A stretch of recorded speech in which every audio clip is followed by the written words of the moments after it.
You know that President Smith-Wydell may be a little late this evening. I think he Yes. talked to you. Okay, Yes, we have spoke several times today. great.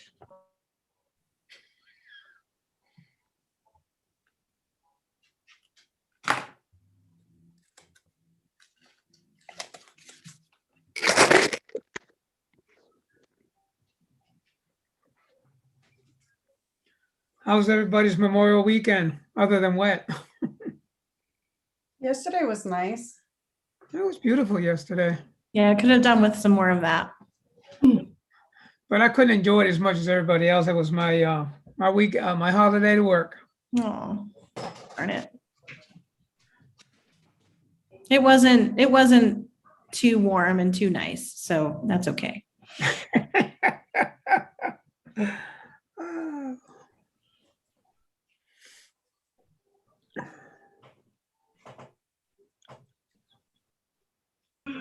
I'll give it a few more minutes before we start here, since we are at 6 o'clock.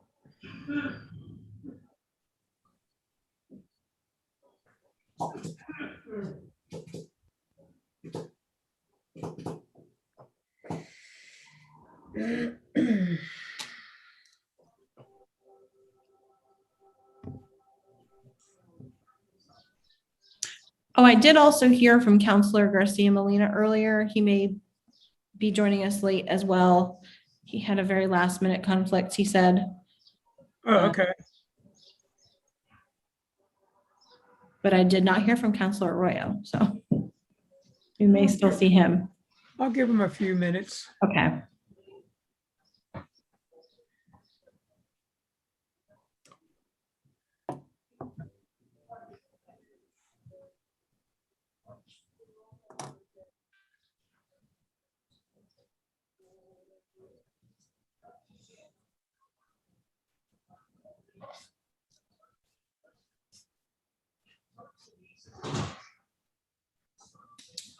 What did we lose? I don't see Councillor Diaz anymore.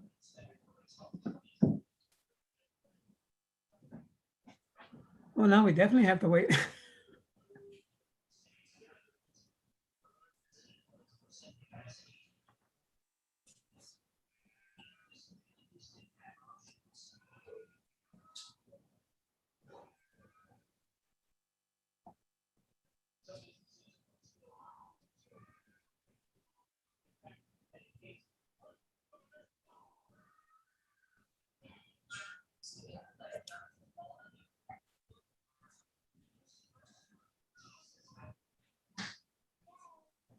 There she is.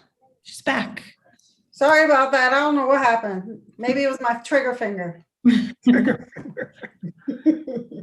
Oh.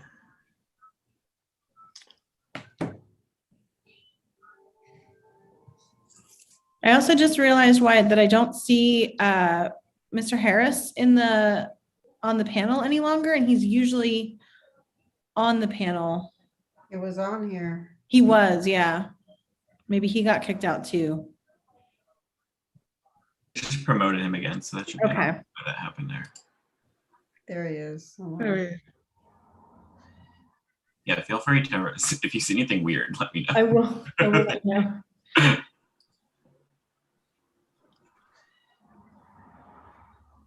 Sorry about that. My computer decided it was time to restart and update. Great. Good timing. Yeah, how about that? Well, the good thing, there was no document being typed. All right. I did just message Councillor Arroyo.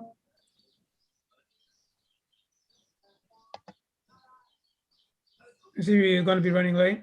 I didn't hear back just yet. Just sent him a message. He's Oh, in the there he waiting room. is. Yeah, he's in the waiting room. There he is.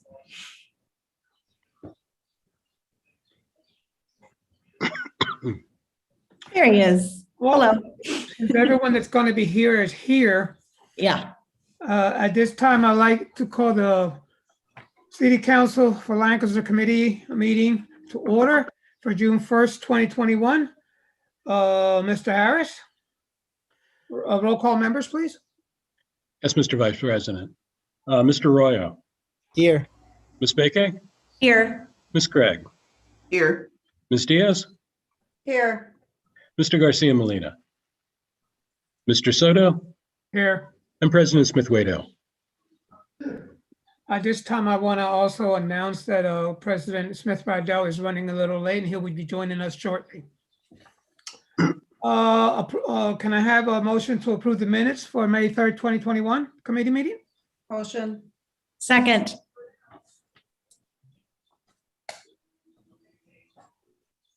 Mr. Harris? Mr. Arroyo, Aye. Ms. Beke, Aye. Ms. Gregg, Aye. Ms. Diaz, Aye. and Mr. Soto. Aye. Welcome, Mayor. First item on this agenda will be the Personnel Committee. Ms. Diaz, I turn it over to you. Yes, we have a full agenda today. Let me go ahead and start with the nomination of Alexandra Rodriguez to the Sign Commission. I do not know if she is here and she would like to speak. I think Bernie, is she the one that was, No, she's in the waiting room and has her hand up. Mhm. great.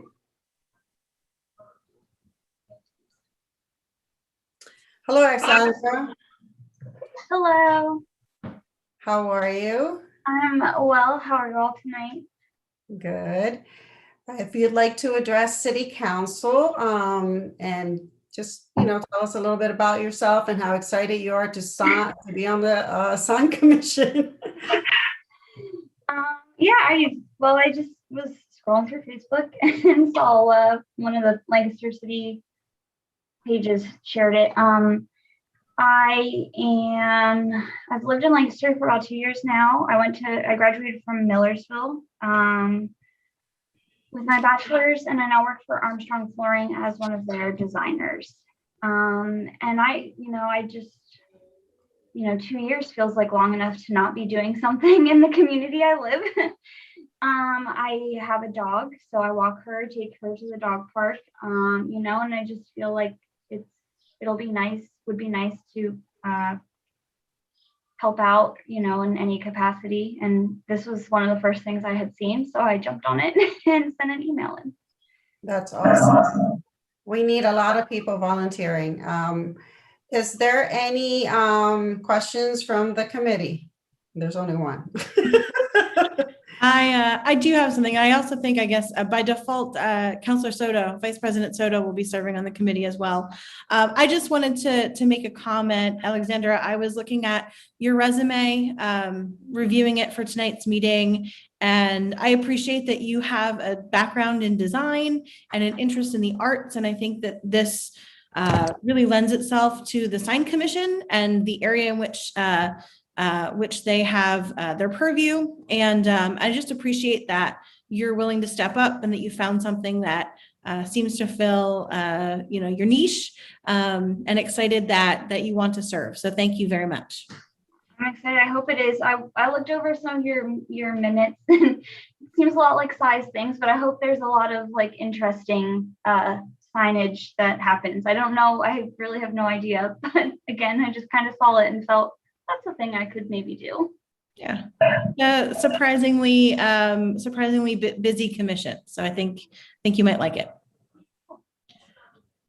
Vice President, do you have anything that you'd like to ask? I'd just like to thank her from the bottom of my heart for all these nominees for reappointments and what they're going to be doing to serve their communities. And that is very appreciated by me. Anyone else from full council? Well, if we don't have any other questions, I am going to go ahead and make a motion then. It's on the table. I would make a motion to move this to our next full council meeting for approval. All in favor? Aye. Aye. Thank you, Ms. Alexandra Rodriguez. Thank you. Have fun. I'd like to go ahead then and make a motion for Angela Thomas to the Human Relations Commission. So I'd like to make that motion. Second. And is she available to step in to our Zoom? I'm looking on the list and I don't see anyone that immediately jumps out with that name. No, I don't see her. Okay. Then if no one has any objections, we'll like to then move this to full council on June the 8th. Councillor Diaz, I can just briefly say that Angela was recommended to the Human Relations Commission by Reverend Forbes and interviewed by both Council President and I, and brings a lot of experience in the realm of human resources to bear, and is looking forward to joining. Great. Great. Thank you so much.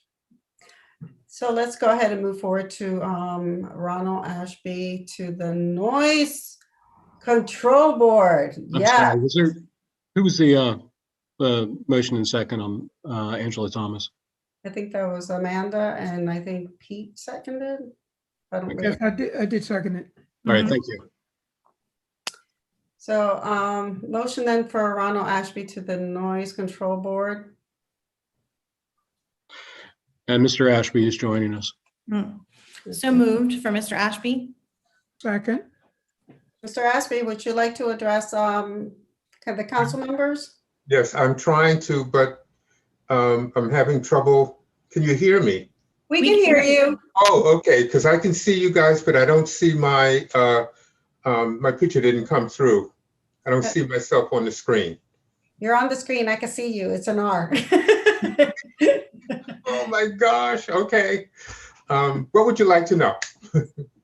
Well, tell us a little bit about yourself and what you're going to do to control firecrackers at 12 o'clock at night, like last night, get a good sleep. I'm going to carry around a fire extinguisher. Okay, so my name is Ron Ashby, and I've been living in Lancaster for about 30 years. Before that, I was in New Hope, Pennsylvania, where I worked as a craftsman. I retired from the Coatesville VA Medical Center about 5 years ago, where I worked as a therapist on the substance abuse treatment unit, specializing in folks who have co-occurring disorders. Awesome. Thank you so much. Is there anyone in the committee that would like to ask any questions? Or No any- questions for Mr. Ashby, Councilor Diaz, but just a thank you. This is an important one and we appreciate your willingness to serve. Thank you. Vice President Pete?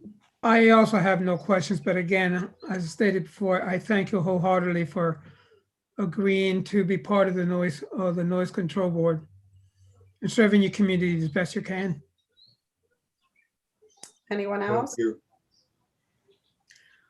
Well, if no one else has any question, I really do want to thank you because we do have a very bad noise issue with our fireworks at all times in the night or morning. And of course, we do have an ordinance for that. So people need to call in and you know, if they know exactly where it's occurring, then we need to, you know, pursue forward with that.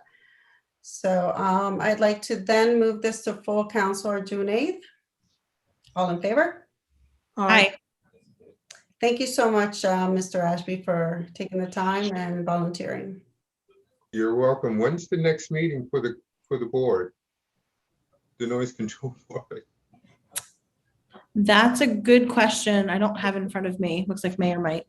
Yeah, Mr. Ashby, Jamil Thrash, who is the staff liaison to the Noise Control Board, will be in touch with you to provide you a schedule of meetings and orient you.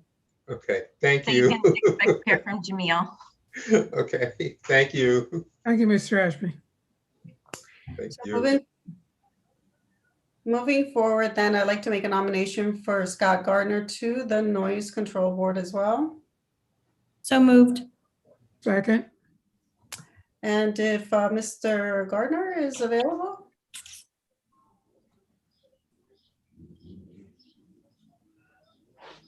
I do see him on the list there. Yes.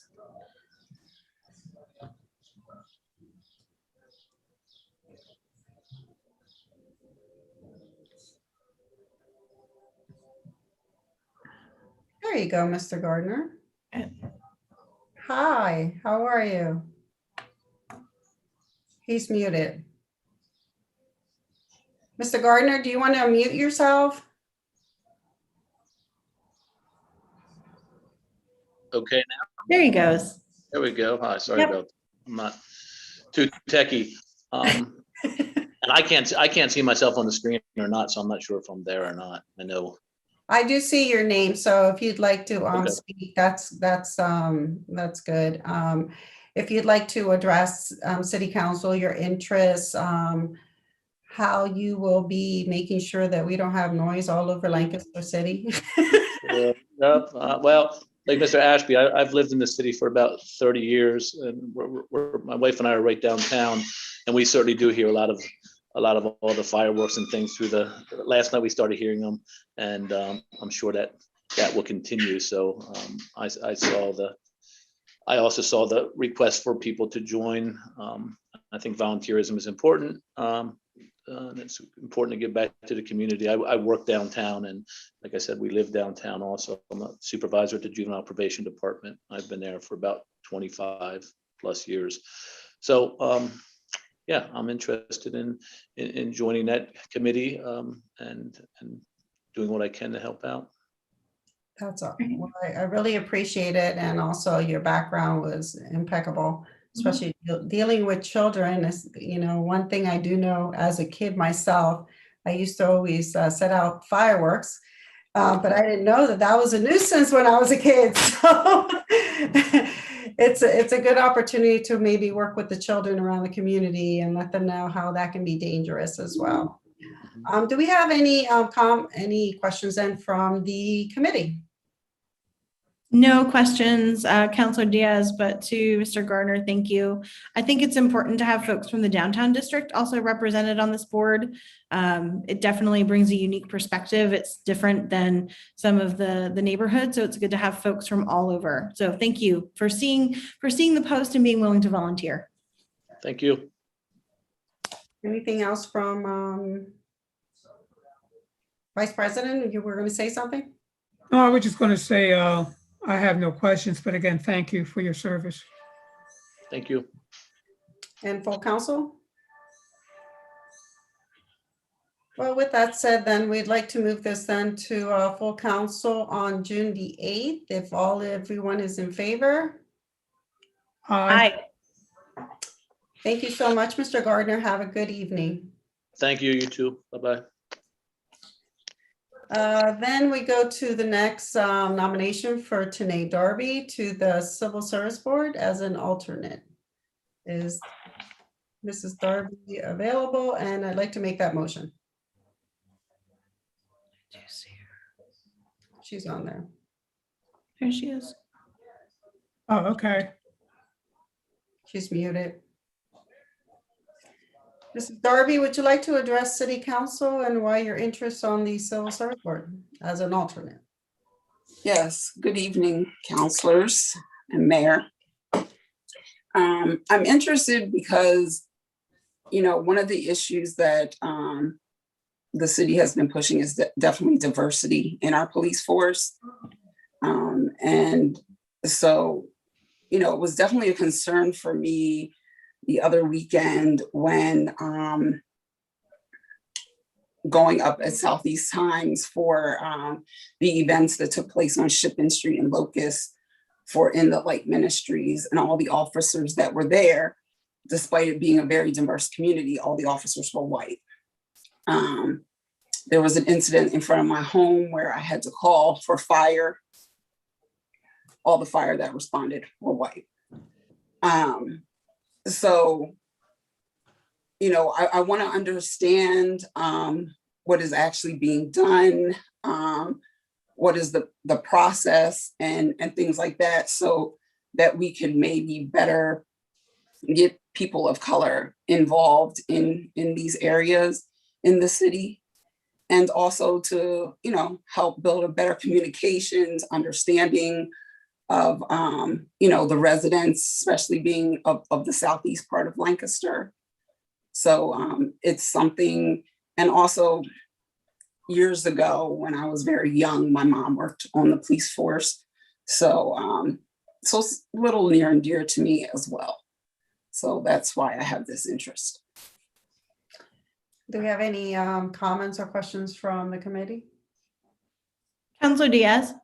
Yes, ma'am. I just have one comment, and just a concern that I have about the nomination. So as the committee members are aware, Ms. Darby holds a political position within a political party, rather. She's currently the chair of the Democratic Committee. I don't believe that there is any specific rule or language that would preclude her from holding this position. I do want to just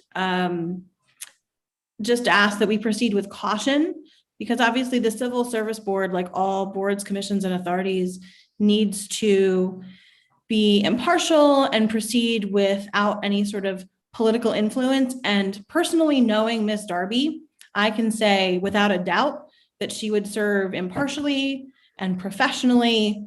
But I also want to make sure that the board and actually Ms. Darby herself aren't subject to any sort of undue scrutiny, unjustified accusations. So I think we should proceed with caution with this particular appointment. Well, I would like to address that, Mrs. Councillor Beke. Sure. We can say also that there are other people on City Council that are also part of the Lancaster County Democratic Party. And I do believe that Mrs. Darby is not someone that would take sides or that has problems with favoritism. So I believe that she would be excellent because she is bringing a diversity, not only as a person of color, as a Black African-American, but also as a person of a Puerto Rican descent. So therefore, this is why I feel that she would be an excellent person to be in the civil service. And I'm sure that she would always come to council in case there's anything that she feels that would be detrimental to our city and decisions. And I would agree with you, Councillor Diaz. Knowing Ms. Darby, I think that I personally don't feel that there would be that. I would hate for her to be in a position of scrutiny where there shouldn't be any. But I do agree that Ms. Darby would serve with complete impartiality. I do feel that way. Well, I can tell you all that is true because my husband is on the opposite spectrum of me. So if I can still love him despite his political views, I think that I can be impartial to everyone else as well. Any other comments or yes, President Soto? Councillor Diaz, I want to affirm that I feel confident that this candidate will show all integrity and nonpartisan and non-biased in this position. I really do. And I don't feel that her nomination should be held up. Thank you, Vice President. Anything else from anyone else? Well, then we can if everybody, I did make that motion, right? Yeah. Oh, we have to, Was there a second? no, there wasn't a second. I'll second it. Okay, yeah, all right. All in favor for moving this forward to June 8th? I'm sorry, Ms. Diaz, you made the original motion, right? I did make a motion. So Okay. if we have, And who was the second? I'll be the second. Okay, thank you. all in favor for June 8th to be moved forward to full council? Aye. Okay, so thank you, Mrs. Darby. And let's go to make a motion for Amanda Ruiz to the Civil Service Board. She's the alternate and she's a reappointment. I think Mr. Harris told me that she was not going to be in. No, no, you did not ask to have the reappointments join.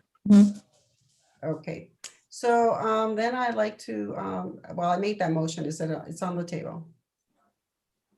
Second, And if everyone agrees, I'd like to move it then to June 8th. All in favor? Aye.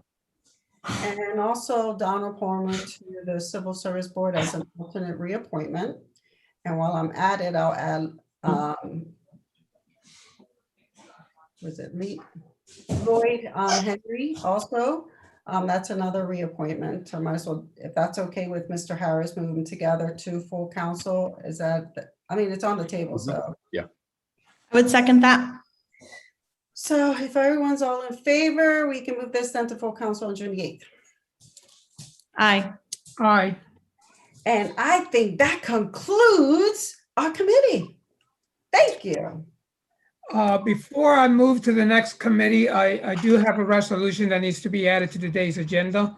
I'd like to entertain a motion to add that to today's agenda right after the Economic Development Committee.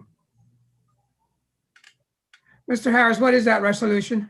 That's resolution number 31, which would 31. be authorizing a traffic signal agreement with Penndot.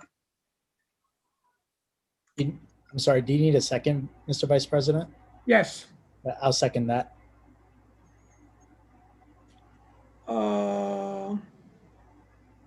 We need a vote from the whole committee, do we not, Mr. Harris? Yes. Can we please take a roll call since we have a motion in a second? Mr. Roya, Aye. Ms. Baker, Aye. Ms. Craig, Aye. Ms. Diaz, Aye. and Mr. Soto. Aye. Okay, and we will slot that in right after the Economic Development Committee. We'll leave the committee's whole for the end. Ms. Craig, Councillor Craig, the floor is yours. Thank you, Council Vice President. We have one item on the agenda tonight for community planning, which I will call to order now. It's Administration Resolution 29, 2021, amending, hold on here. Amending, I switched to a different sheet. The official sewer facilities plan for the city of Lancaster and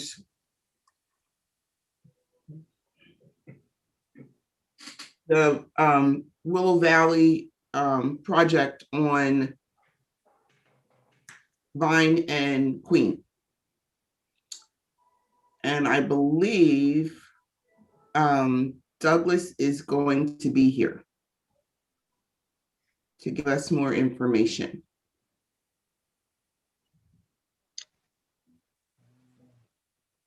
Does anybody see him? There he is. There he is. Hi, Douglas. Hi, good evening, councilors. How are you today? Wonderful, thank you. Good, and good evening, Mayor. Yeah, this is yet another perfunctory action here to amend the official sewer plan of the city for the Mosaic Tower project at 17 West Vine Street. This module has been completed by our sewer engineer, Brian Harner, to make sure that we have facilities to treat the increase in sewage. And myself to make sure that it is compatible with our land use codes. This particular project, it isn't actually increasing the sewage flows quite as much as you might think because of the printing operation that was there before and the amount of water that they used for washing the printing presses there. But nonetheless, it is an increase above 800 gallons per day, which is what is requiring the sewer planning module. So happy to answer any questions. Aaron Bricker from RGS, I believe, should also be on the call in case there are technical questions regarding the module. No, I think this is like, it's exactly the same as some of the other amendments that we made to the sewer plan modules. Is that correct, Douglas? Yes, that's correct. There's nothing unique about this particular one. Yeah, and it's not a new land development. Or is it?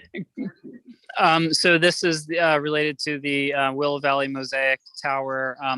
they haven't yet gone through the full land development project, but you've seen this before when the Historical Commission recommended action on the certificate of appropriateness, which was voted on and approved by you.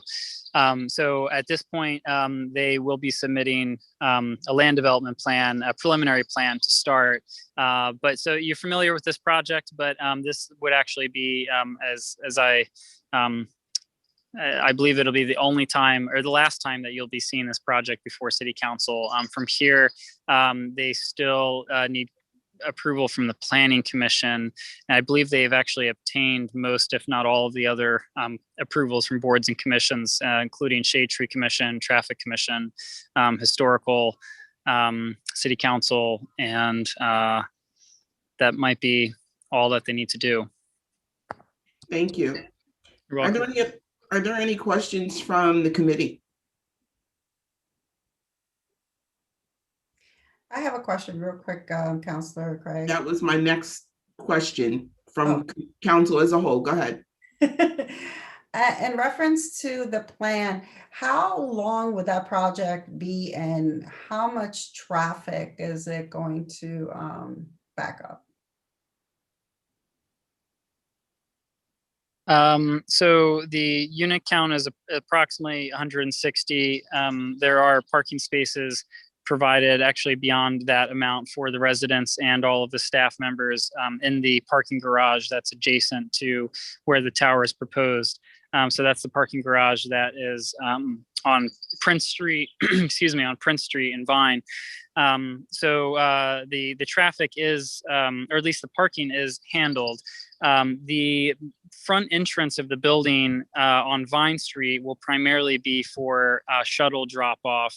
Those will be shuttles that are transporting people to the main campus for activities or other connections, other community events. And then the back of house operations will be on West Mifflin Street, primarily for dining services and other amenities that are being offered on site. There is no requirement for a traffic study in the downtown area. So that will not be, that is not needed in this case. However, engineering and others have been involved in terms of just the traffic flow in and out of the site, and Traffic Commission did approve the entryways and the parking arrangements along Queen and Vine last month.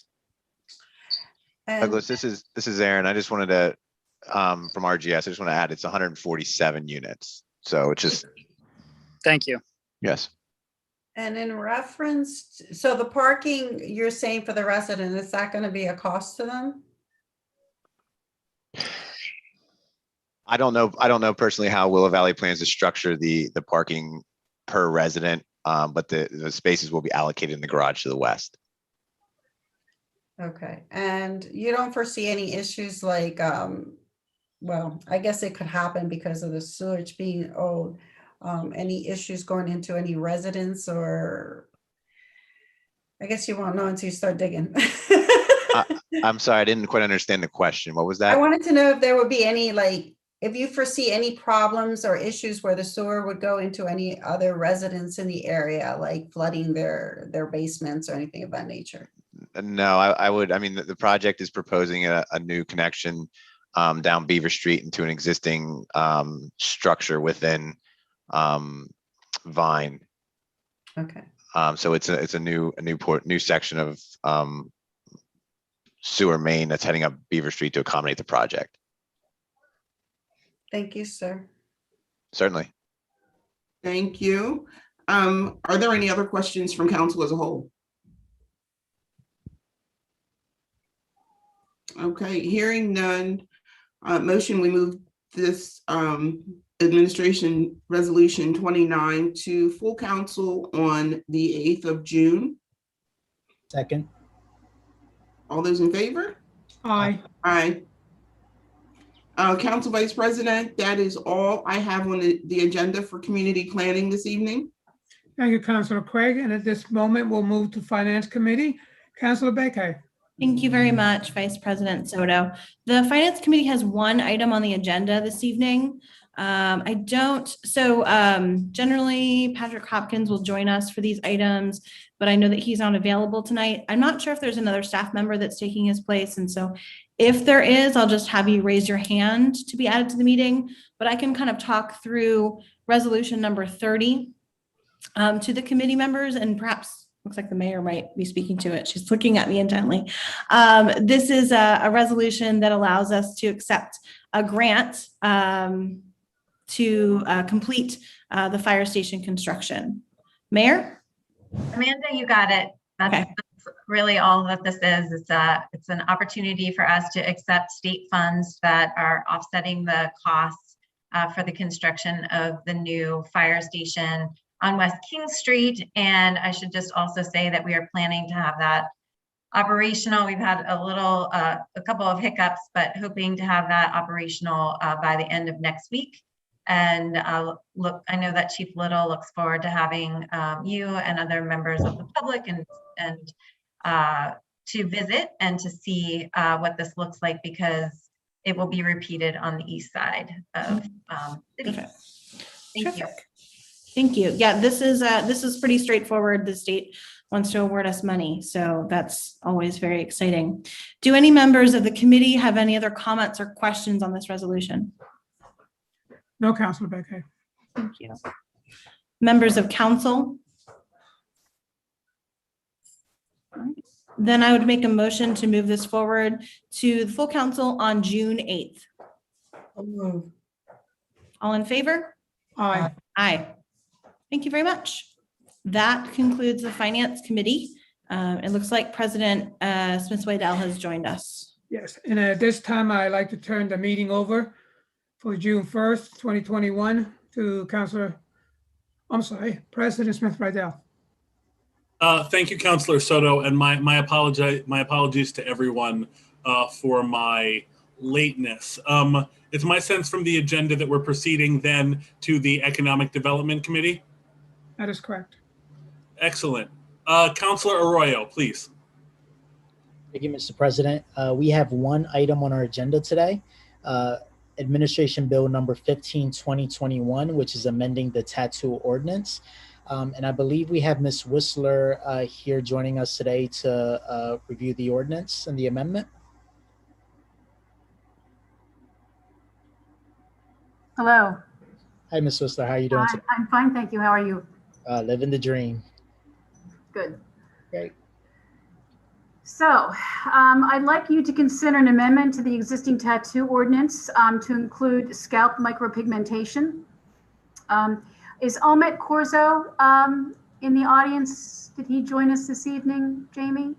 Yes, I see he has his hand raised, Wyatt, if you want to let him in. Thank you. Thanks. So Ahmet and I guess we originally met in March to talk about this. And after quite a bit of discussions and going round and round, we decided that we would like to include this in the tattoo ordinance.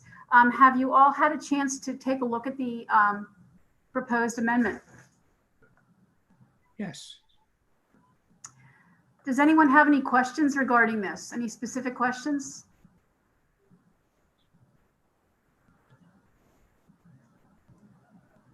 I don't have any I'm sorry. I don't have any specific questions, but maybe you're going to go through this, Ms. Whistler. But could you give a general overview of the current ordinance and then the proposed change? Sure. We at the current time are not recognizing scalp micropigmentation, which is a non-invasive method where pigment is injected into the epidural layer of the skin. It's not a permanent procedure as tattooing would be per se. So we would like to recognize this and allow it based on the fact that people who have received a license from the board, whether it be cosmetology, barbering, esthetician, that the training be recognized and that a 6-month documented training and in addition a scalp micropigmentation training program to allow them to do this in shortening the apprenticeship time as opposed to 3 years, which it would be for tattoo and piercing. So this would limit the training time because they are certified by the board. So we're looking at someone who's carrying a professional license coming into this versus one who does not. Omid, do you have anything to add to this? No, I don't. If you guys have any questions, just let me know. I can definitely answer them for you guys. It's a more more non-invasive type of semi-permanent makeup as opposed to permanent makeup. I have 2 questions. Is there anyone actually doing this currently in the city that we know of? I believe that there are people doing it in their shops that are yes. Okay. And does this also cover something like microblading of the brows? That is a little different. That's a different procedure. Okay, so it sounds sort of the same. I just wanted to clarify. Okay. Any other questions from the committee? How about council as a whole? I do have a question, if I may, Councillor Arroyo.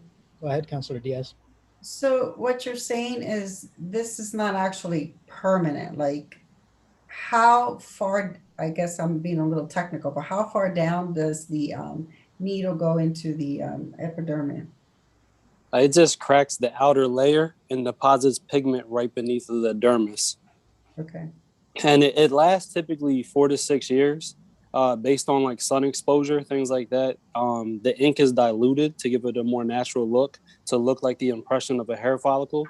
If it wasn't diluted, it would be a tattoo then, and it'd be permanent. Too dark wouldn't look real. The same thing with microblading.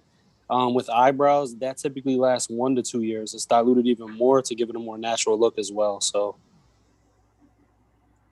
Okay, thank you. I just wanted to learn a little bit more about it. Yeah, no problem. Thank you, Councillor Diaz. Any other questions from council as a whole?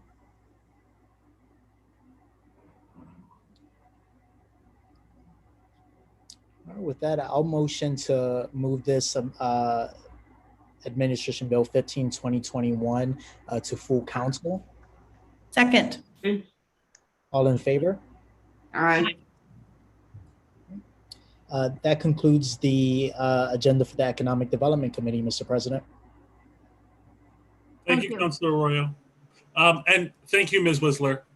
Sure, absolutely. Thank you. Much appreciated. Thank you, Mr. Corso. Thank you. All right. So presuming the order did not change before I arrived at the meeting, which It did change, sir, Council President. There we go. Public Works is up next. There's a new item that was added to the agenda for this evening, just before you came on, sir. I see. Well, in that case, Councillor Soto, please take it away. At this time, I'd like to open the Public Works Committee. There's Administration Resolution number 30. Am I correct, Barney? 31. 31, my apologies. And is anybody here from Public Works to talk about this resolution? Is Mr. Oh, I've got to draw a blank. Mr. Public Works Director, is he up here? Yeah, Mr. Campbell, no, he's not here. So this is another pretty straightforward resolution authorizing a traffic signal agreement with Penndot. We do these from time to time. There's not really too much more to add. And there's no additions or changes to this particular ordinance since it was approved the last time. It's just a reapproval of the agreement between Penndot and the city of Lancaster. Is that correct, Mayor? I mean, I skimmed through it, but I didn't see any addendums. I believe so. I believe so, yes. And I'm just, I actually don't have a copy of the resolution right in front of me. So you have received the latest. Okay. Okay, then I'd like to entertain a motion from the committee to move this to full council for next Tuesday, the 8th. So moved. Second. All in favor? Aye. Aye. Council President, that concludes the Public Works Committee. Thank you, Councillor Soto. Much appreciated. All right, then we move to the Committee of the Whole. I am going to ask if Mr. Hopkins is here. If he's not here, Council President, I do have a few things to share to just contextualize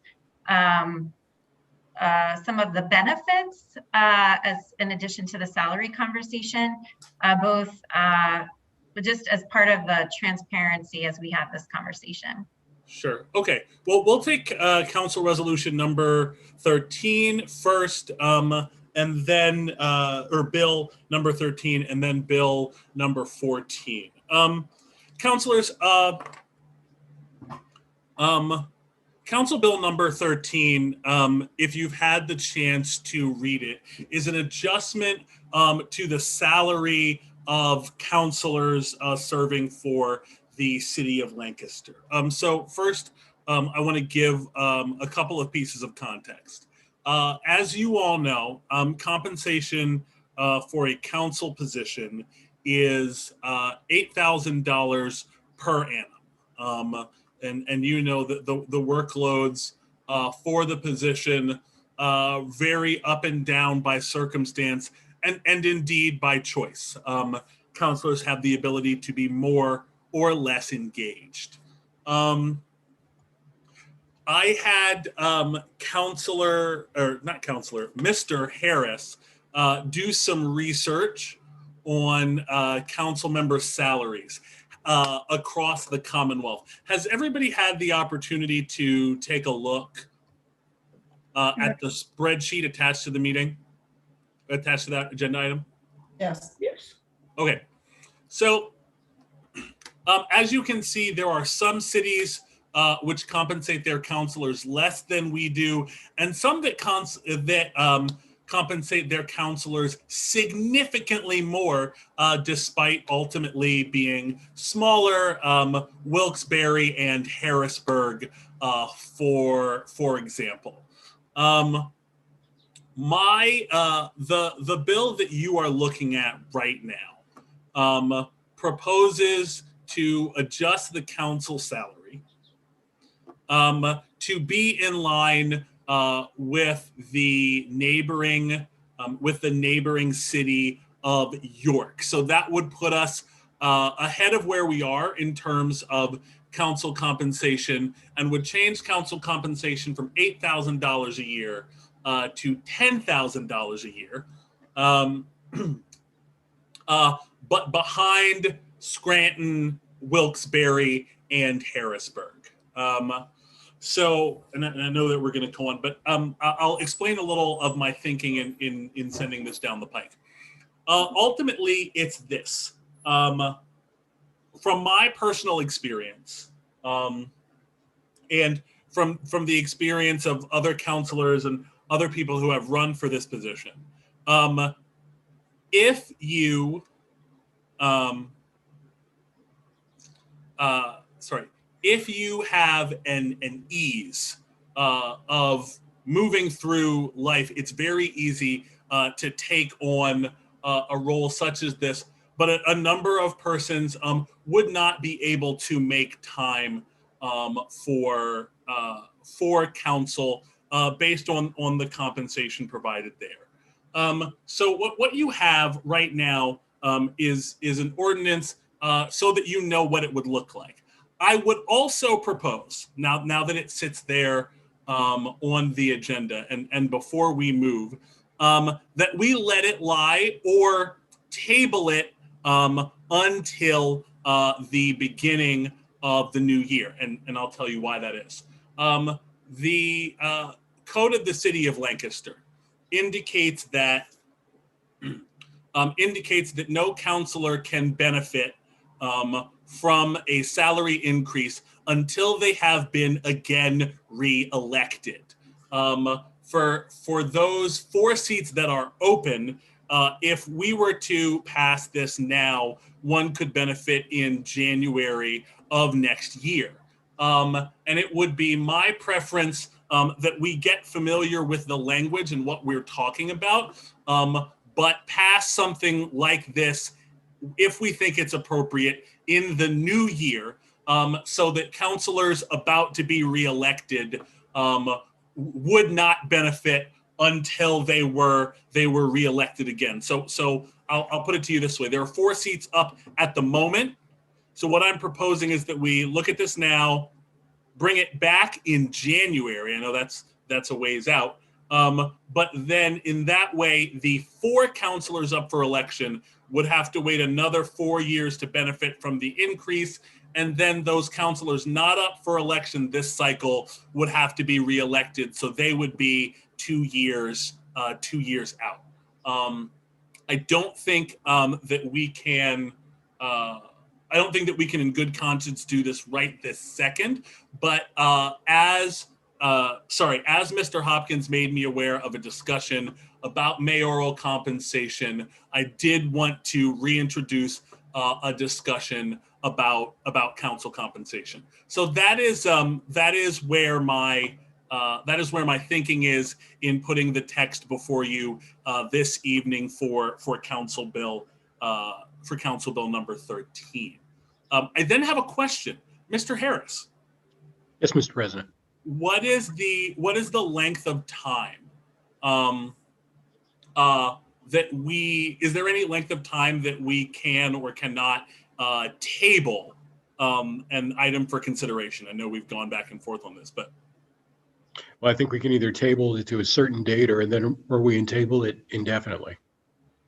Excellent. Well, with that, I wanted to make sure that this was an item for discussion, but I would enthusiastically hear a motion to table this item either until the committee meeting in January or indefinitely, but I do want us to have a discussion about it. So there we go. Motion to indefinitely table. Second.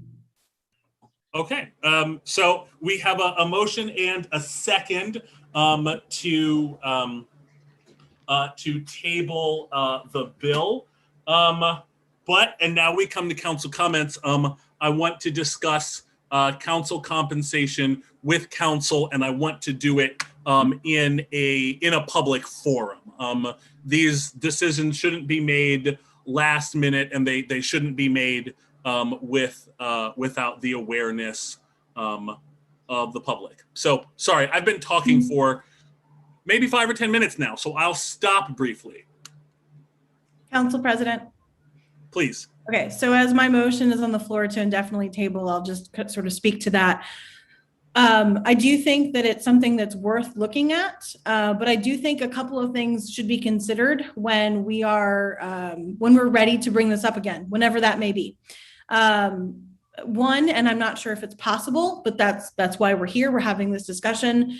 Is there a way to step up the compensation in a measured way over time? Don't know the answer to that question, but that's something that's on the table. Two, I think there was a mention at the beginning of this discussion about total costs and benefits. And I think that that's worth still talking about either in this conversation or in the future. And what the total compensation also looks like when it comes to council salaries, because that's the other side of the coin. And I can speak to that, Councillor Bakay, if you'd like me to do that now, or I can hold. Let's do it, I guess. Yeah, let's go. So thank you. And I appreciate this conversation. I appreciate that council is revisiting this. This is a conversation that I remember having, I don't know, 6 years ago, 7 years ago, when I was on council as well. And I think that it is important. And one of the things that we talk about as part of the total compensation package for all the employees here in the city of Lancaster. And, you know, we're in the process of hiring, and, you know, it's very challenging, as you all know, if you're trying to hire in your positions too, just on compensation alone. And the city does offer a robust benefits package. And I just want to underscore that there are a total of 10 elected officials, myself included, as well as 7 council members, and then the controller and the treasurer. All of these elected officials, well, I'm sorry, 1 is full-time, 9 part-time, you know that already. And that there are no other part-time employees in the city of Lancaster that receive medical or pension benefits in the way that city council does. And that's, again, that's just to say that that has been our practice. Currently, 5 part-time elected officials receive medical insurance, 6 receive dental, 3 receive vision, and the city matches takes 4% of your compensation and puts it into a cash balance plan. And then there's an optional supplemental pension plan that the city matches 25 cents for every dollar. And so that is a summation of the benefits. And I should also just say that, you know, from a CUBRA equivalent perspective, the costs for medical insurance are the greatest. And for an employee only, that would be about $12,000 a year, to a family equivalent, which would be about $30,000 a year. And so just trying to provide an overall benefits package. Now, these benefits also include myself. And so I want to be clear that that is the case. And also just to note that council is that no other part-time employees receive the opportunity to access these benefits. So as you're having the conversation about compensation as part-time elected officials, I just wanted to share that with you. And I'll be happy to send that summary of benefits your way, although I'm sure you've all seen it at some time or the other as part of being an on-employee payroll here. That's all. I'm happy to answer any questions. Thank you, Mayor. May I, President? Of course, Councilor Diaz. So I'm just going to look at my perspective, or what, I guess, looking at my own personal benefits. I do not take any medical benefits. I just basically take whatever salary I get. So individually, we all kind of like fluctuate, because I would gather that President Wydell probably has the LGH as well as Vice President Soto. So it seems like everybody's going to have like a different benefit total. So how do we look at that to justify, let's say, for example, the raise? And I'm sure that those are questions that probably the community has voiced. So I'm just kind of like, if someone would come to me and say, well, why should you? And then I would say, well, this is the total amount that everybody's getting. And this is what some people have and don't have. What would be the best way to elaborate or speak to our community in reference to these raises? Yeah, so thank you, Councilor Diaz. I think that this is, well, one, not an item for the immediate moment, but it is a question that's been raised a number of times, both within and outside of council. And it's our job to discuss these items as they are raised, and then, you know, determine whether action is appropriate. I think probably the best way to do it is to ask perhaps Mr. Harris or Mr. Hopkins to compile for council, or indeed perhaps the mayor can, a full detailed layout of what all the forms of compensation are for city councilors, because it is indeed right. Like, salary compensation is one thing. Other benefits are a different item. Entirely.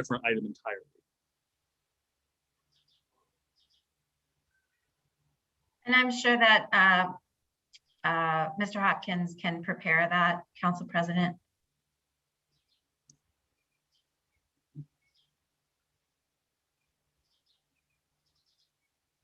So from my personal perspective,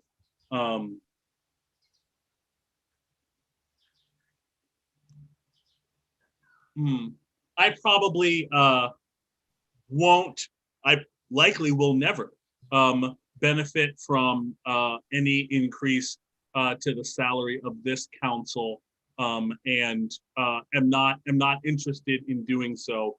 And again, that's why I propose that if we do take action on this, we take it in such a way that it would be 2 to 4 years before anybody benefits from it.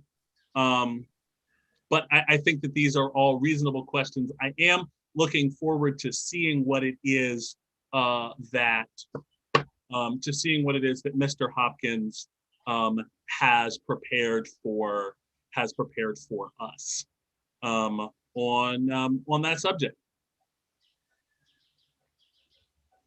Are there any other comments from within the committee of the whole?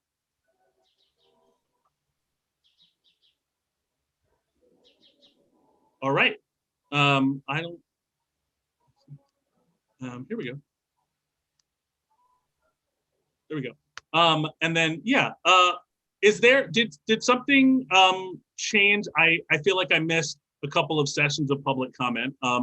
And I'll take a few public comments right now. I understand that this is certain to be a controversial matter, but needs to be discussed in the open. Please add Mr. I actually don't. I'm not going to make any assumptions. Please add JD on Clerk to the meeting. Hey, sorry, my phone died. This is Jessica. My phone died. It came in under my son's name.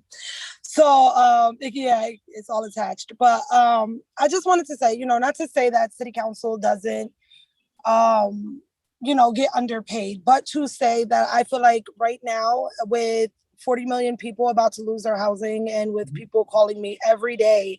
I just received a phone call from a mom of 4 who's just got a 30-day notice. I've received phone calls all week from people who are being evicted out of their homes in Lancaster City. I believe discussing raises right now when all this is transpiring and in 3 weeks, a lot of people are about to be homeless is just, it's bad taste. And it's bad timing. And I feel like we should be trying to find a game plan right now for the thousands of people inside of Lancaster City itself, or the hundreds of people inside of Lancaster City itself that are about to lose their housing and who have nowhere to go because they can't afford fair market value. No, thank you, Jessica. Now, I know this is not designed to be, per se a back and forth, but we are looking at, and I'm glad that you brought that up. We are, as a community, indeed as a county, sitting on, as is available. We are sitting on several $1 million to pay rental arrears through the County Redevelopment Authority. Another $2 to $3 million to pay back rents through the Eviction Prevention Network, both as a matter of fact. Which have applications available online, and I've helped a couple of people personally make their way through those applications. You're absolutely right. I'm sorry. Okay, you are absolutely right that we are looking at the end of eviction moratoria and need to find a way to get what I believe is somewhere close to $40 million in the county more expediently to people, though I know that the combined effort had received over 1,000 applications and begun to make those distributions as of a month ago. So there is money in the community specifically to help people with rents, and we are looking at more American Rescue Plan dollars. And so I can't wait to discuss with the public how we are going to use those to bolster affordable housing and community development. Please add, did we lose?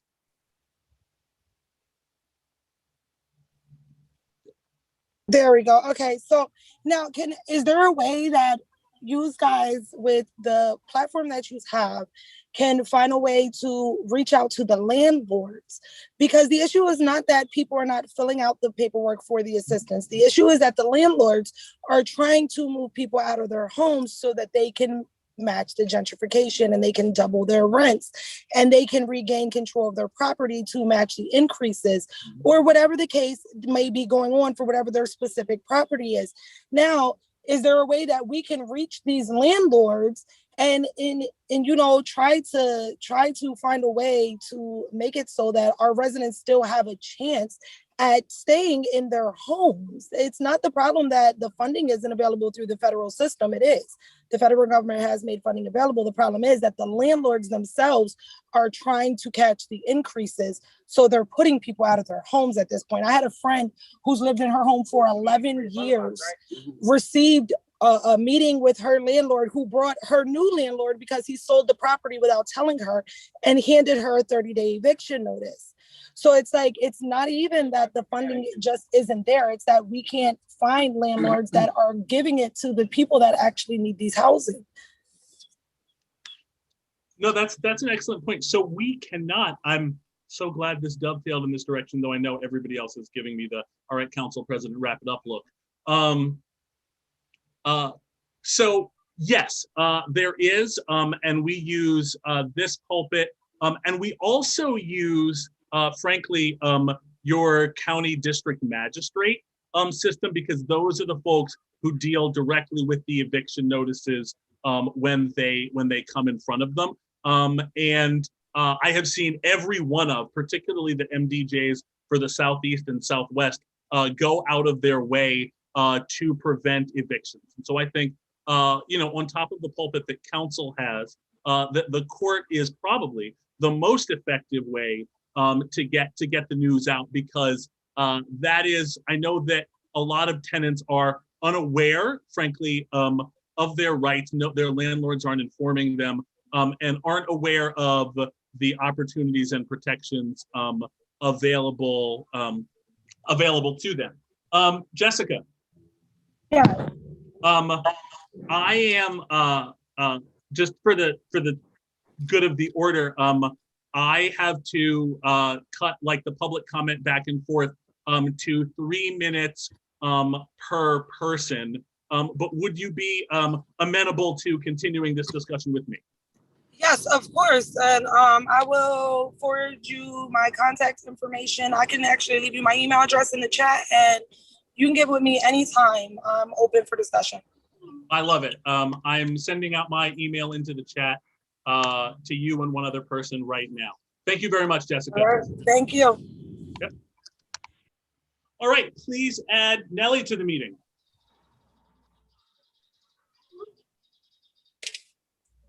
Hello?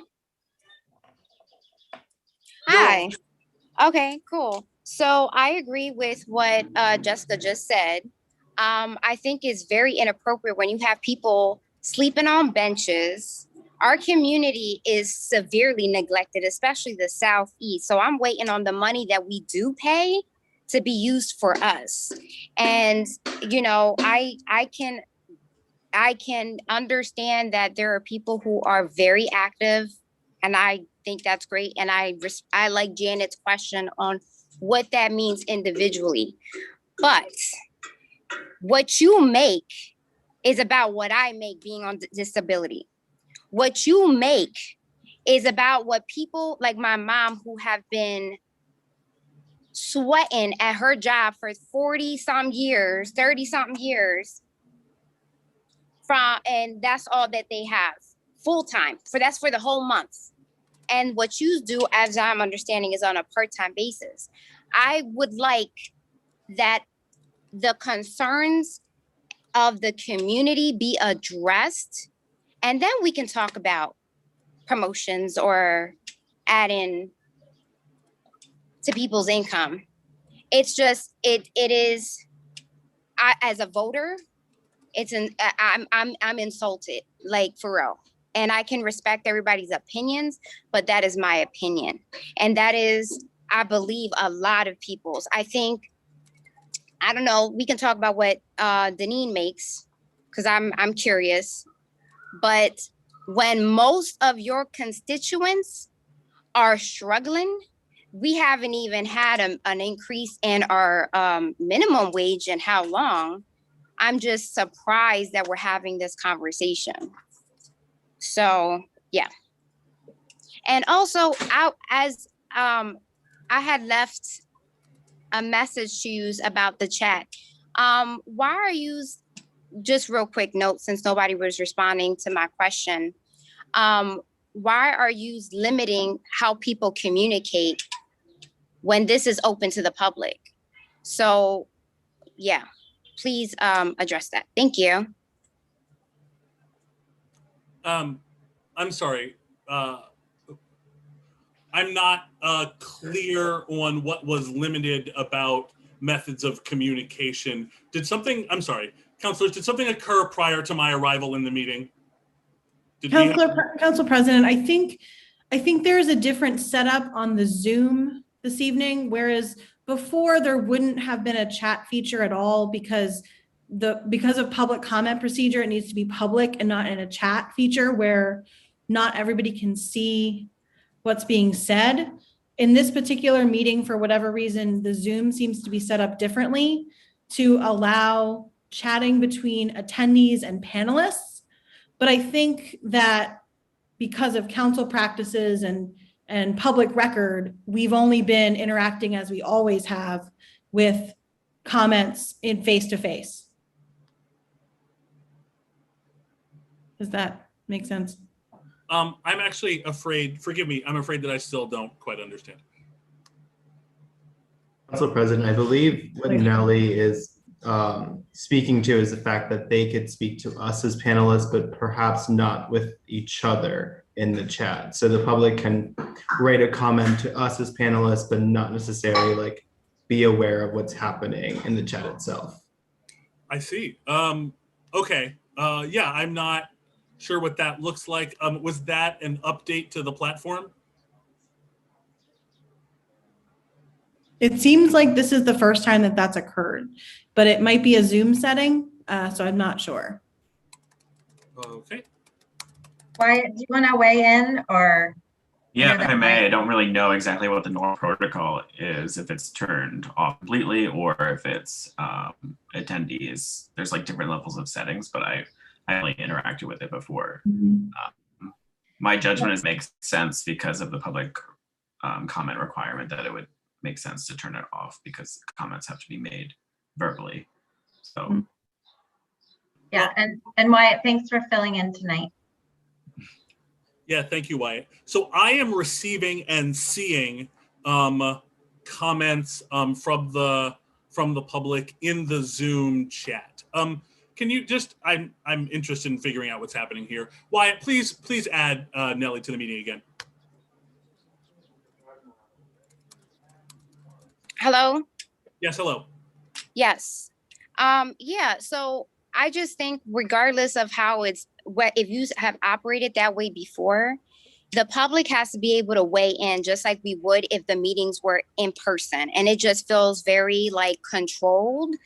And I don't like that. I don't think that that's, I don't know, true to the purpose of your getting together and meeting. It's addressing things that impact us. So if we want to comment about it, if we want to talk to you, I had messaged like twice and nobody, even when it was just a panelist that could see my comment, nobody even responded to me.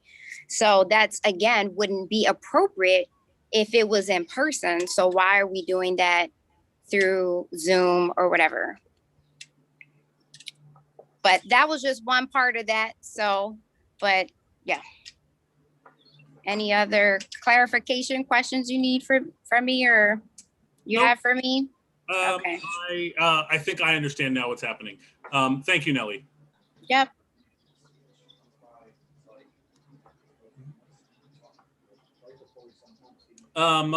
Please add Mr. Dasher to the meeting. Tony Dasher, 700 block of New Holland Avenue. Geez, I was full of anxiety. I've been dying to freaking explain or say something about the situation. So yeah, the chat feature is always off, and that seems problematic to me. Like tonight, I didn't know when I could or couldn't speak, or if I should or shouldn't speak. I don't think we've asked for public comment at all until now. and I've been desperately confused over here. I think the chat feature is remarkably useful. I think the public deserves to engage with each other and with the panelists. I'm actually going to take a little bit of a twist and say I don't expect the panelists to necessarily respond in time, but like at a minimum, we should be able to give our public opinion about what's going on in real time, especially when there's such strict constraints on how and when, how long we can speak. This just makes sense to me.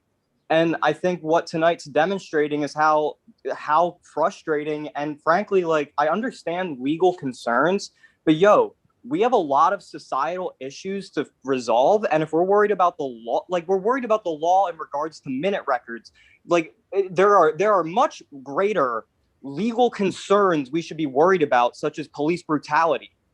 Like the legal concerns of public participation, we need to release the floodgates. Like we need people to be able to engage and interact, even if it's spontaneously, even if it's just even if it's just shouting. You need to give us the opportunity.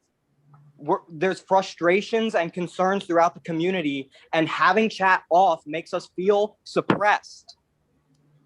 Please keep chat on, but also please ask us for public comments verbally. Like, I understand I'm not speaking about the bill at hand here. I'm looking forward to more details on the subject, on both bills actually, but please keep chat on. Like, we'll figure it out together as a community. Don't suppress us. Thank you. Thank you, Mr. Dastra. So, okay, I am still in a position of confusion here because I am seeing messages from panelists in chat, and there are two, and I'm working on a third and a fourth non-panelists, just attendees in the chat that I am actively sending messages to. So is it that chat with panelists is enabled, but chat between attendees is disabled currently, or? At this exact moment, I can talk to all of you, but normally I can never talk to anybody. I think it's awesome that we're able to engage with you, but also others, especially for those of us who are participating remotely. We're not trying to talk behind closed doors. We're trying to talk to each other, and you deserve to hear it too. So you're an observer in all of it. This is the opening of a floodgates. What happened tonight is an example of how there was an error made, and like I don't think anybody's too brutally gonna hurt anybody or harm anybody for it. Like it was an honest mistake. But like, I think a lot of positive changes can come from a mistake like this. We can never talk to each other when these meetings occur. And in public, we're supposed to be quiet and respectful in public anyway. All of us have been there and we've talked to each other in the crowd. Let us do it virtually.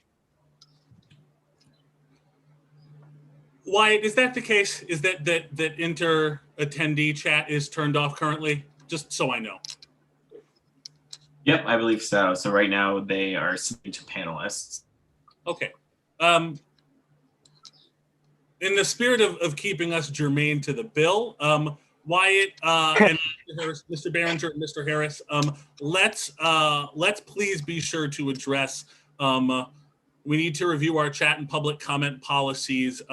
So we will do that. We will do that post this meeting. Thank you, everybody, for commenting on this. I was not, obviously, as I sit in the position of a panelist, I'm not aware of what your chat environment is like. So thank you for letting me know.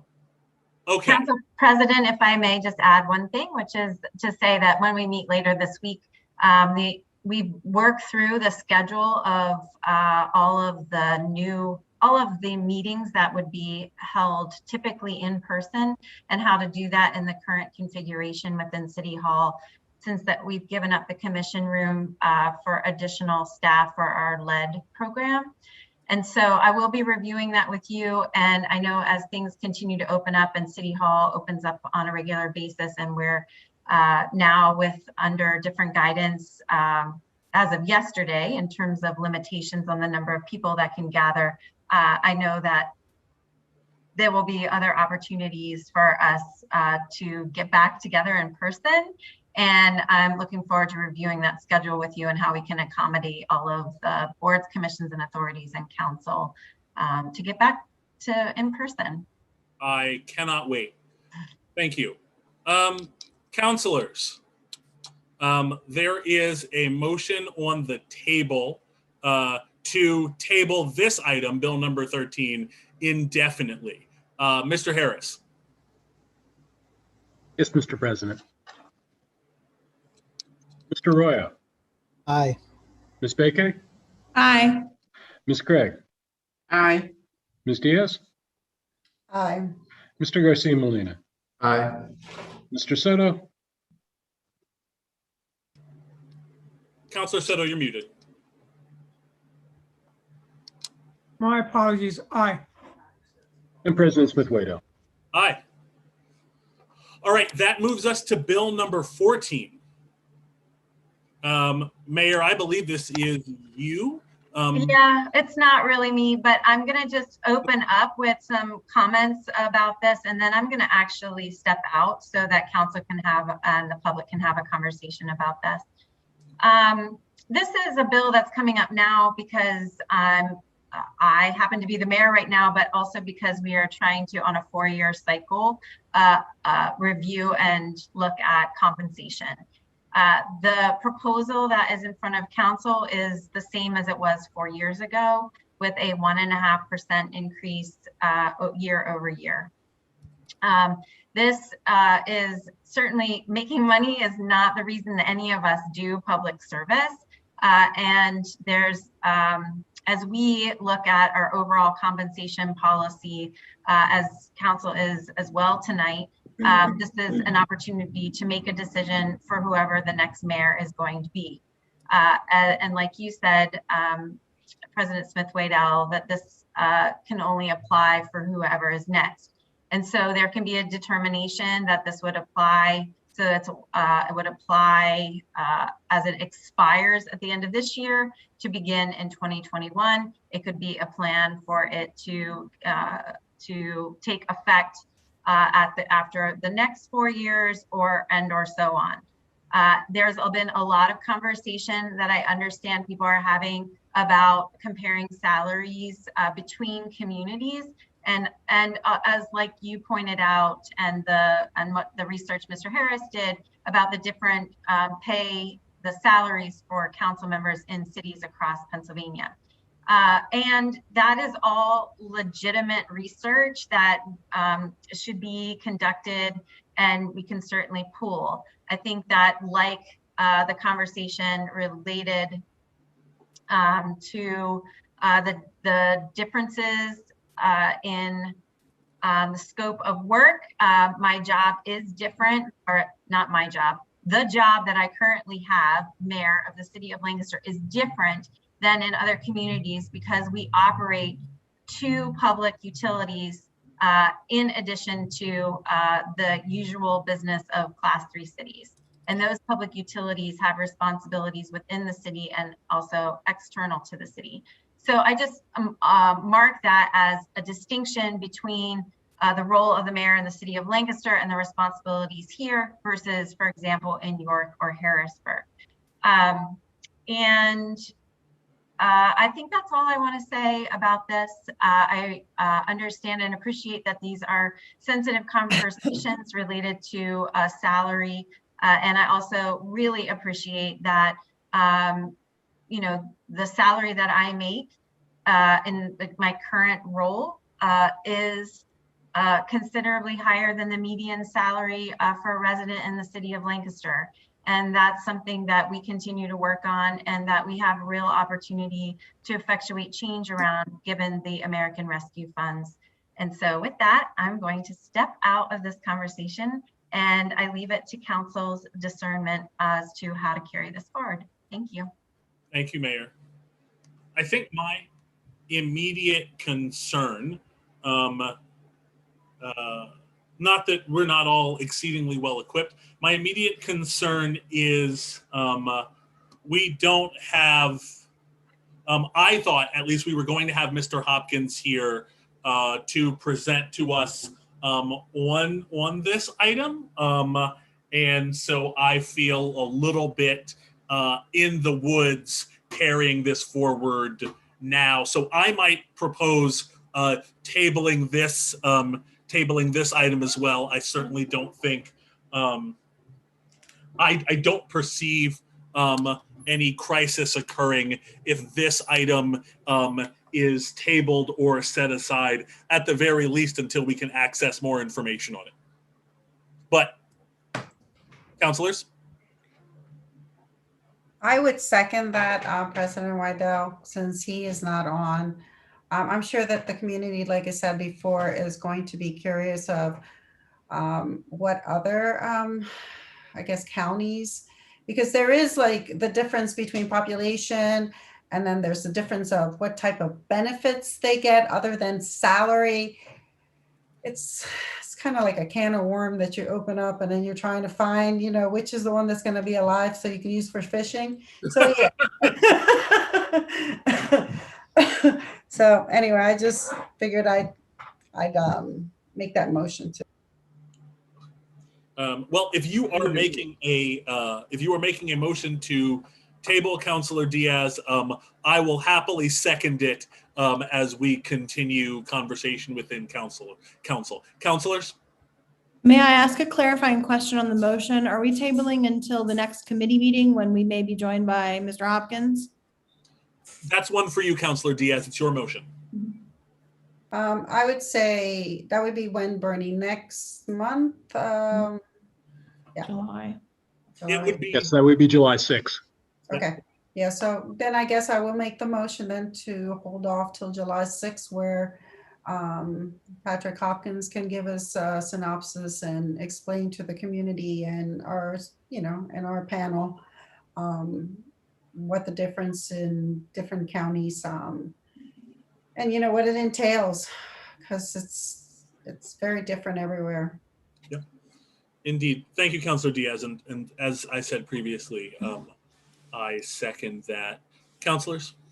I have one other question now that we've clarified that. And maybe Mr. Harris, just from like a point of reference in the past, that there was mention that this comes up every 4 years. Is there a time frame in which we're operating in that we need to make this decision for the next cycle? Well, we need to make it, if it's going to go in effect for the next mayor, then it would need to be made prior to January. Got it. Thank you. And if it did not, if it was not voted on, just for the sake of clarity, before January, though I know that seems a ways off, nothing would occur other than that compensation for that position would not change for the occupant of that seat for the following 4 years. Is that correct? Yeah. So the mayor's salary would be frozen for the next 4 years. And just as a point of record and for conversation, I don't think that a 1.5% year-over-year increase is unreasonable for anyone, and certainly not for the position of mayor of the city of Lancaster, which I think we all can appreciate entails an awful lot of one's professional and personal time. Agreed. If I may weigh in, President Wydell. Of course, Councilor Diaz. I think just because I've had some conversations with the community, I think their major concern is we've gone through COVID. People have lost their jobs. People have not received wages increase. And I can say that it could go either way, but those concerns are valid. You know, people have closed their businesses, which is very heartbreaking. And we're moving forward with large projects that people are also looking at. So I'm just throwing that out there. That's appreciated, Councilor Diaz.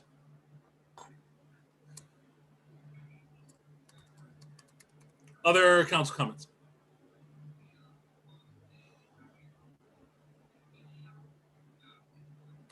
Okay, I saw Jessica first, and then Nellie, and then Tony.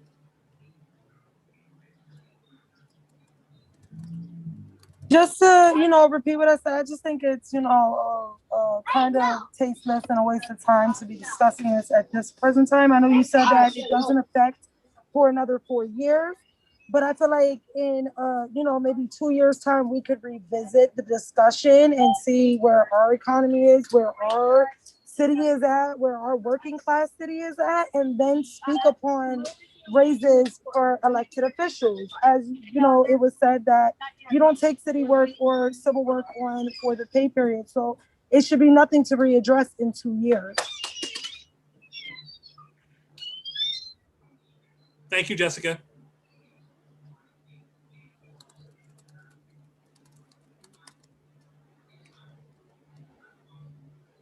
Hi, yes. So I had asked a question, how much does Deneen make? What is her salary? And that is with benefits? And do you get a pension? Does she get a pension and all that? Mr. Harris, do you have the mayoral compensation at your fingertips? I can pull it up right here.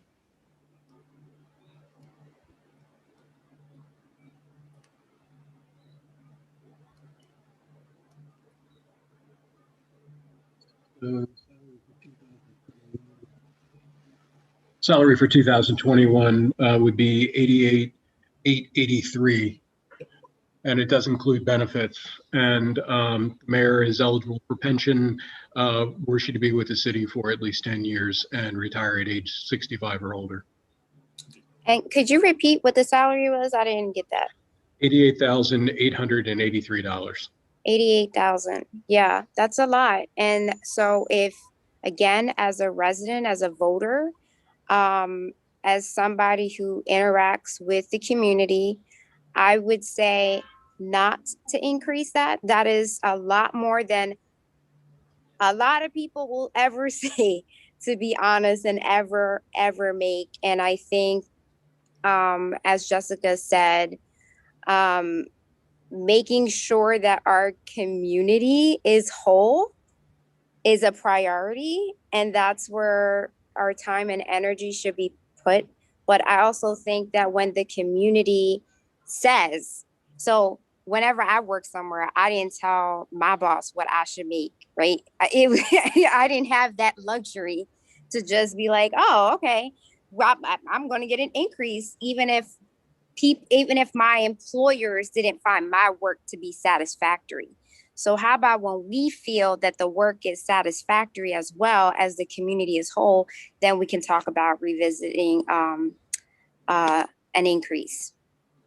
So thank you. That's all I wanted to weigh in. So I just wanted to make sure that you know how I feel as a resident, and when you're weighing this option, that this resident said that. Thank you. Thank you, Nellie.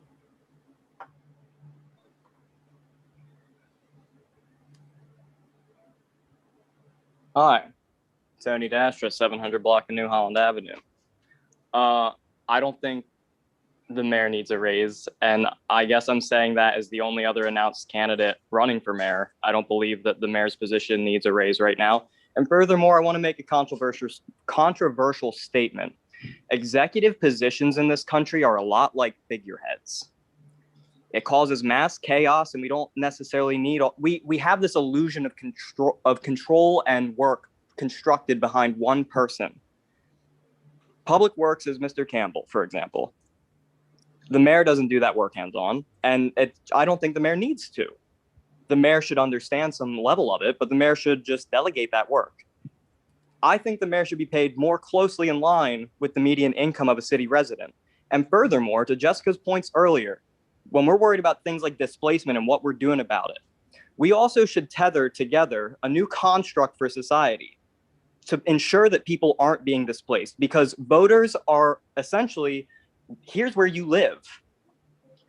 So what if there were metrics we were keeping to determine how many voters we were losing due to displacement or leaving the city or otherwise due to, essentially, if somebody's happy where they are and they're able to afford it, they're going to stay there forever, right? That's the logic. It shouldn't be totally penalizing. People will leave eventually for reasons. People will leave and go other places, potentially because they see other opportunities. So there should be allowance for that as well. But we're living in a society now where people own property, and because they want to make a profit, they say, yo, you need to get the heck out of here so I can flip this and make an extra $100 a month or whatever on top. Wealth extraction. We need to progress as a society, and I think we should radically stymie some of the pay that an executive makes. And, you know, if we want to talk about compensation as a whole, like, you know, I'll save that conversation for another time, because frankly, the mayor doesn't need a raise. This needs to not just be tabled, but gone, unless you're going to amend it to make it closely in line with the median income in the city. The mayor needs a pay cut. And that's not this mayor. This is any mayor. Any and all mayors need a pay cut. You guys do the work. You guys deserve a raise. This can be how we pay for it. I'm serious. You guys do a lot of legwork. Tony, I never doubt the seriousness of what you have to say. Certainly not in this scenario. It's just not a proposal I have heard framed just that way before. But sorry, don't let me interrupt you. No, you're fine. I mean, I guess some of what I'm saying is like, it's novel, sure, but city council people do a lot of work. You talk to a lot of people. I talked to all 7 of you guys in 1 week. I'm amazed I was able to get it done, frankly. City council people, I think we should also potentially quantify the work that city council members do so the public knows what they're paying for, essentially. But, you know, these are part-time positions that maybe we can quantify. However, I do know some of you put in a lot of work to get a lot of things done. And when I say some of you, I mean the whole entirety of history of city council members. We have work to do. You guys deserve more money. The executive should delegate and understand and have a clear vision for where they want things to go, not necessarily control everything and be the kingmaker or whatever. We have to make sure that we are working with our community. And I just don't think, especially now, like, yeah, just optics alone, this is such a bad look. And optics aside, it's unnecessary. Thank you, Mr. Dastra. Thank you. Can we add Mr. Rosa to the meeting?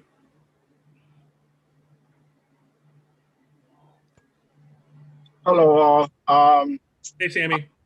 I wanted to hop on here and I wanted to back up my fellow community members because I do believe in a time like this, again, as Jess had mentioned, where moratoriums are coming up and our community is suffering. I think it is a slap in the face for us to even be discussing about the fact of a raise in the mayor's salary. To go to Councilwoman Bikay's statement, a 1 point something thing is not unreasonable to ask, but it's not unreasonable to ask 1% of that money to go to something like education or to go to something like the homeless.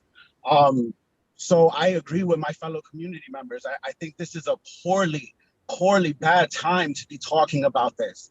And I really think you really need to listen to your community members on this one, because I do believe it is a slap in the face. Thank you, Sammy.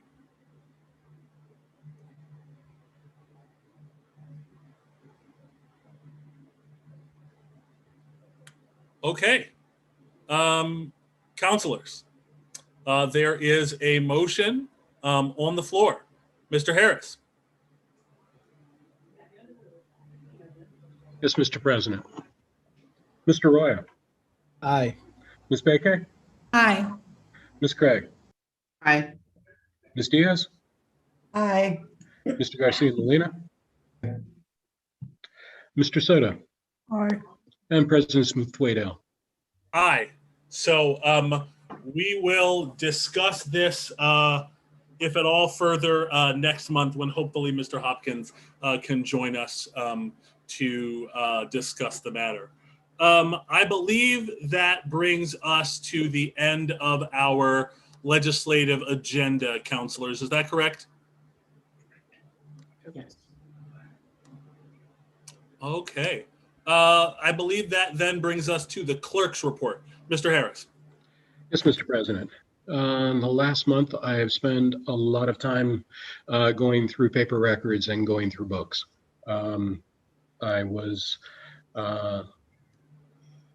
I had spent time looking through annex records for plots of lands that were annexed into the city behalf of the city engineer. I spent time looking up, what else was I looking up? I was looking up when streets became one-way for a records request. I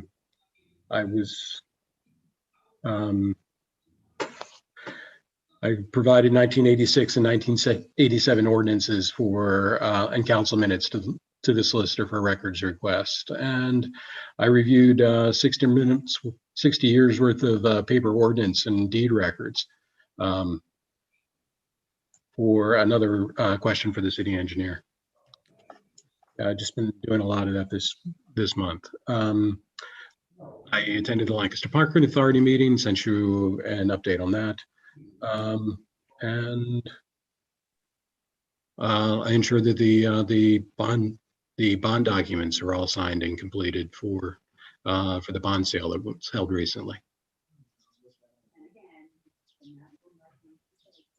All right. Anything else, Mr. Harris? No, that's about it. Okay. With that, that brings us to the end of our agenda, y'all. So I will hear a motion to adjourn. President, real quick. Oh, yes. Councilor Diaz. I don't know if Mr. Harris can forward this to Mr. Thrash, but I'm being serious about the fireworks. And I got the complaint from Emerald Street, Hilton Drive, Hershey Avenue, Pearl Street, Fairview Avenue. If you could please put that in an email and send it to me, that I can forward it to Mr. Thrash. Great. Thank you so much, Mr. Harris. Absolutely. Thank you, Councilor Diaz. Anybody else? Hey, yes, Mr. President. So I wanted to apologize for joining late today. I think part of the conversation around affordable housing is really important. So I wanted to give a quick update to the City Housing Authority. So today, the Partners with Purpose, which is a nonprofit created by the City Housing Authority, we just met today for the first time. We are obtaining 95 satellite properties, which will be deed restricted to maintain as affordable housing for the next 20 years. And they did secure $400,000 of home funding. And so how that is going to be utilized is that they have 4 properties that actually at the moment are condemned, but will be renovated and made available. And so the process kind of is to get future funding from that and then renovate all the properties. So not only are we talking about affordable housing, but we're also talking about quality housing. So I really want to continue this conversation that we've been having today around what is our purpose as City Council to advocate on behalf of affordable housing and for our residents, because I think it's a really important conversation. And that was just kind of a little bit of an update. Okay. Thank you. Councilor Garcia Molina, would you feel comfortable making a longer presentation about Partners for Place or having somebody from the Housing Authority come to do it at a future council meeting for public consumption? We would love to. Great. With all that, I will hear a motion to adjourn. Motion to adjourn. Second. Okay, we have a motion and a second. All in favor? Aye. Aye. We are adjourned, everyone. Have a good evening.